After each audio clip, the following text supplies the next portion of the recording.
Sebuah proyek sekolah dasar menjadi titik awal perjalanan Rafa Jafar membangun e-waste RJ. Sebuah inisiatif yang bertujuan mengurangi sampah elektronik dan menciptakan lingkungan yang lebih bersih. Apa yang awalnya hanya sebuah tugas sekolah, kini berkembang menjadi perusahaan yang dipercaya berbagai korporasi besar untuk membantu mengelola limbah elektronik secara lebih bertanggung jawab. Persoalan limbah elektronik atau e-waste sendiri memang kerap luput dari sorotan. Padahal jika tidak dikelola dengan baik, limbah ini mengandung berbagai zat berbahaya yang dapat mencemari lingkungan dan memicu gangguan kesehatan termasuk risiko keracunan. Laporan Global E-Waste Monitor 2022 mencatat 62 juta ton e-waste dihasilkan di seluruh dunia setiap tahunnya dan 77,7% diantaranya belum didaur ulang dengan benar. Global E-Waste Monitor 2024 juga menyebut bahwa Indonesia menjadi salah satu penghasil limbah elektronik terbesar di Asia Tenggara dengan timbunan mencapai 1,9 juta ton pada 2022. Kepada topkarir.id, Rafa Jafar pun mengungkapkan sekilas bagaimana dirinya membangun e-waste RJ, serta seperti apa seluk-beluk persoalan sampah elektronik di tanah air.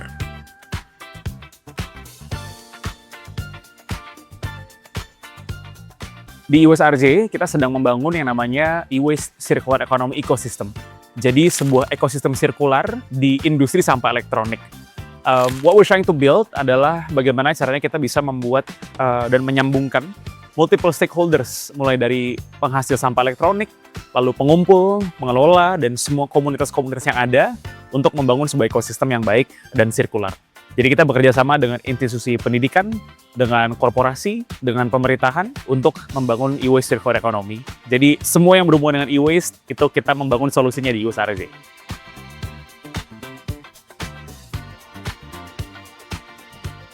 Boleh, jadi karena aku juga lahir di generasi yang dimana teknologi itu sudah sangat maju, jadi memang terbiasa dari dulu itu udah menggunakan laptop, komputer, dan smartphone, dan bahkan sekarang juga dengan perkembangannya AI dan juga infrastruktur teknologi itu kan semakin cepat ya.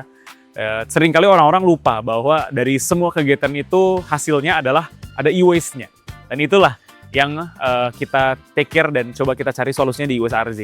Dan dulu pengalamannya seperti itu, jadi kita banyak sekali e-waste dalam rumah gitu ya, di dalam lemari yang udah nggak tahu mau dikemanain, handphone jadul lah, kabel-kabel yang udah nggak dipakai, baterai yang udah rusak, dan awal mulanya dari situ, dari sebuah pertanyaan, ini kalau kita punya e-waste itu dibuang kemana ya? Karena kayaknya ngebuang handphone bekas ke tempat sampah yang dicampur sama misalnya sampah dapur kan agak kurang cocok ya. Jadi dari situlah pertanyaannya kita buang e-waste kemana, dan ternyata itu pertanyaan yang ditanyakan oleh semua orang juga.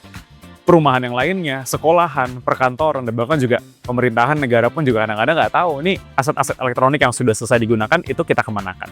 Jadi dulu memang ada proyek sekolah dan semua anak tuh ditanyain, kalian mau pada ngerjain apa? Dimulai dengan sebuah pertanyaan, masalah apa sih yang mau kita selesaikan? Kan dicari dulu masalahnya. Dan masalah yang aku temukan adalah itu. Di rumah, banyak sampah elektronik dan nggak tahu mau dikemanain.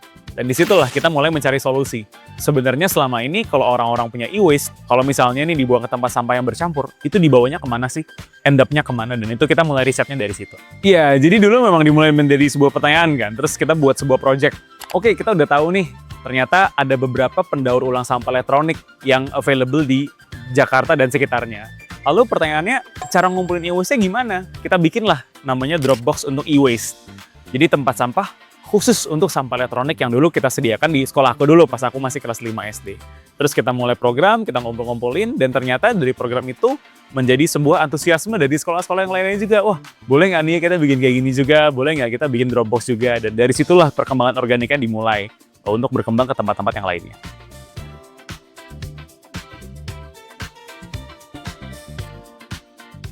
Masih banyak sekali orang yang nggak tahu e-waste itu harus diapakan. Sudah pasti, itu yang pertama. Tapi banyak orang juga yang sudah mulai peduli, namun pada saat mereka sudah mulai peduli, nggak ada tempatnya untuk ngebuang. Karena kan tadi, balik lagi, kita mau membangun sebuah ekosistem, infrastruktur. Dan infrastruktur nggak bakal ada gunanya kalau tidak ada awareness, dan awareness tidak akan ada gunanya kalau tidak ada infrastruktur. Jadi it has to be built simultaneously at the same time. Orang-orang mulai peduli, tapi availability dari akses untuk daur ulangnya juga sudah mulai ada di mana-mana. Itu harus dijalankan bersama-sama.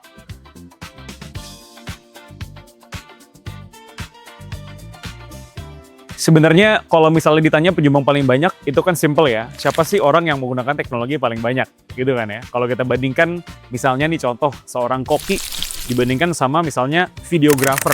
Itu kan udah pasti banyakan IWC videographer dong ya. Mereka butuh kamera, butuh laptop, butuh komputer, butuh banyak hard drive untuk menyimpan file-filenya. Sedangkan kalau koki, mereka butuhnya ya peralatan-peralatan untuk masak. Iya, dari dua pekerjaan itu kan sudah berbeda kan. Nah, sekarang kita coba bandingkan, berarti industri apa sih yang menghasilkan IWS paling banyak? Udah pasti industri yang menggunakan teknologi paling banyak. Mau itu menggunakan banyak komputer, mau itu menggunakan teknologi dalam melakukan day-to-day operationsnya, itu kan sudah pasti banyak ya. Jadi kalau kita bandingkan perumahan mungkin sama perkantoran yang mungkin gedung ada puluhan lantai, ataupun kantor dengan karyawan yang ada ribuan, itu kan pasti konsumsi elektroniknya juga lebih tinggi. Jadi bisa dilihat dari situ juga sebenarnya siapa sih industri yang paling banyak menghasilkan sampah elektronik.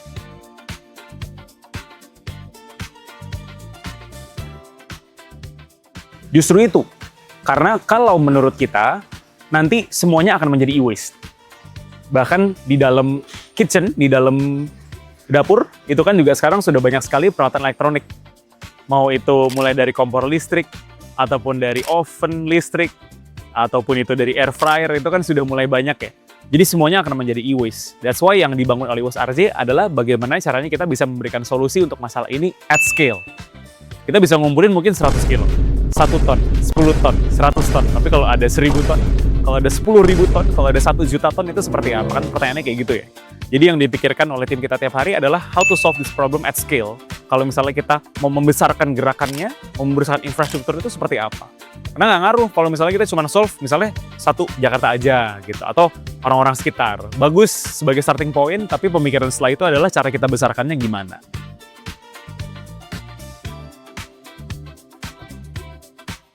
Kita sering banget kerjasama sama teman-teman kami dari Jepang. Kemarin sempat with Japanese consultants dengan beberapa pemerintahan dari Jepang juga untuk studi banding. Di sana gimana sih?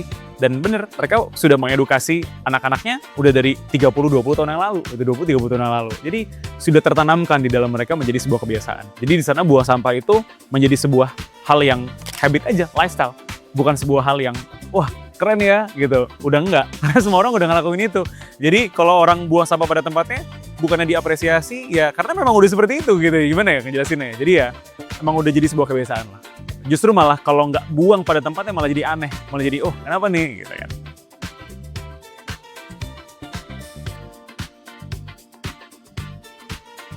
Sebenarnya solusi yang mau kita bangun itu kita sudah petakan semuanya.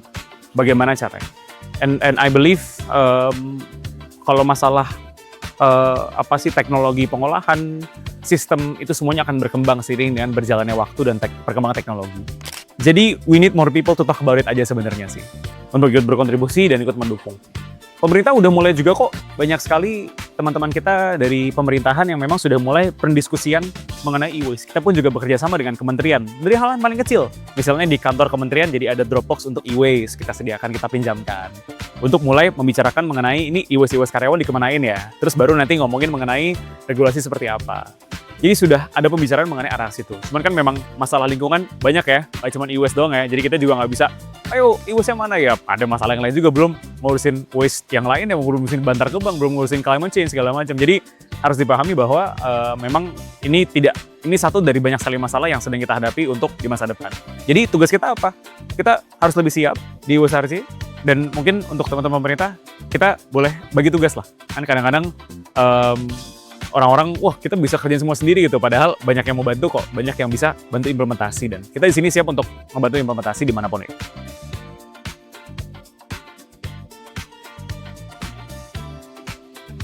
Buang ke e-waste. Kita satu hal ya, walaupun sepertinya industri ini kompleks dan infrastrukturnya levelnya banyak, cuman kalau bagi teman-teman yang ingin berkontribusi, kita mau membuat buang e-waste itu gampang.